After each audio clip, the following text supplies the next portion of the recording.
Respecto a la estructura de un cuento, resulta que es una arquitectura total. Hay una noción clásica que es inicio, nudo y desenlace. Yo he preferido denominarla génesis, tensión y frontera. ¿Por qué génesis? Porque tiene una noción un poco más grande, más conceptual de lo que representa un principio y tiene que ver justamente con eso de originar la vida, ¿sí? Está también la tensión, aunque todos los relatos y cuentos deben tener tensión, considero que es en la parte casi que central en donde en este momento debe saturarse la tensión, debe haber más caos. Y por último está la frontera. Me gusta frontera porque no aborda la noción de fin, de desenlace. Yo considero que hay algunos cuentos que no tienen desenlace y todo lo contrario, termina como más enredada la cosa, en esa especie de frontera, justamente como un puente, hacia otros textos, hacia otros relatos, hacia otras dimensiones de la literatura. De ahí que yo pienso que la primera arquitectura de la que debemos partir es esa, génesis, tensión y frontera.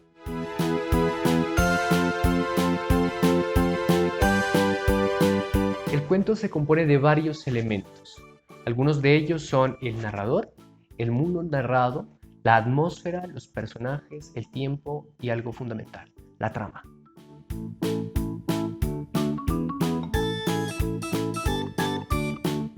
El narrador es una entidad que hace posible manifestar los acontecimientos de la realidad del cuento.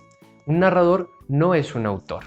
Hay muchos tipos de narradores, entre ellos está el narrador homodiegético, que es el que cuenta en primera persona, autodiegético si está contando su propia historia, y el narrador heterodiegético, que es el que cuenta la historia de otros.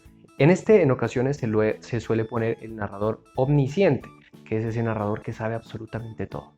Pero no hay como ese narrador homodiegético que cuenta una historia desde su punto de vista.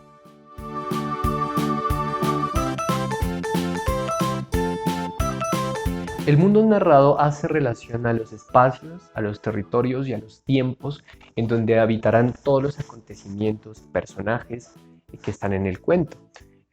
Esto es como una especie de dimensión, ¿sí? Entonces un mundo narrado puede ser no solamente un espacio como una montaña o como una ciudad, sino también pueden ser espacios no comunes, como una cabeza, un dedo, ¿sí? Una esquina, una raíz. Bien, en cualquier lugar puede crearse un mundo narrado en donde las acciones y los momentos del cuento pues tengan vida.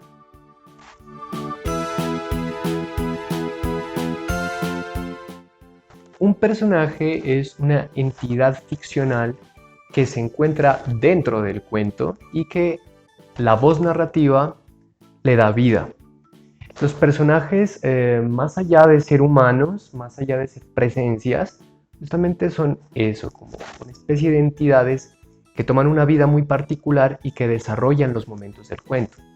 Hay algunos que les construyen unas cosas muy complejas, una psicología interna al personaje que no sabe el lector y que solamente conoce el autor.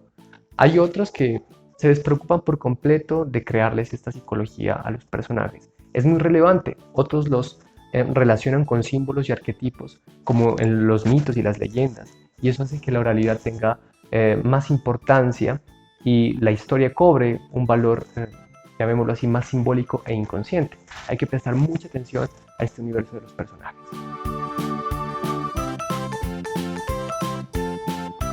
El tiempo es uno de los elementos primordiales, puesto que es ese algo que hace posible que la narración avance, ¿sí? Que el cuento suceda. Entonces, tenemos que pararle muchísima atención. La forma en cómo se está contando la historia. La más común es la manera secuencial, en donde los acontecimientos tienen una forma de causa-efecto, causa-efecto. Pero sucede que no todas las historias funcionan así. Entonces, hay una forma de contarlo que es a través de algo que se llama la elipsis.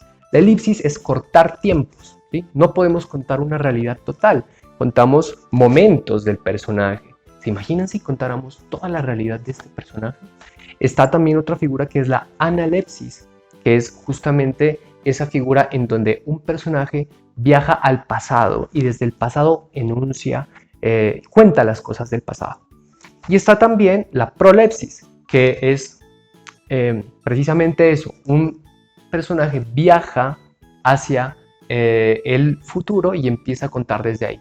Atención, que este personaje que narra es el personaje que enuncia, es decir, es un personaje que empieza a hablar, no es un personaje cualquiera, sino es el personaje que está narrando.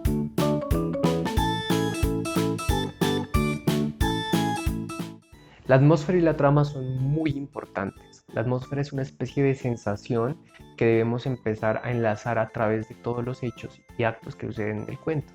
También dependen mucho del mundo narrado.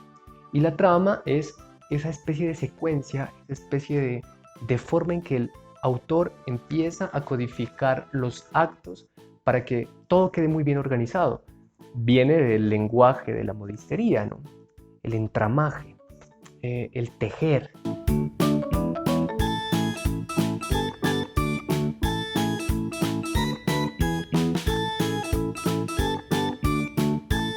Gracias por participar en el concurso Memorias de la mano con el pueblo consanguíneo.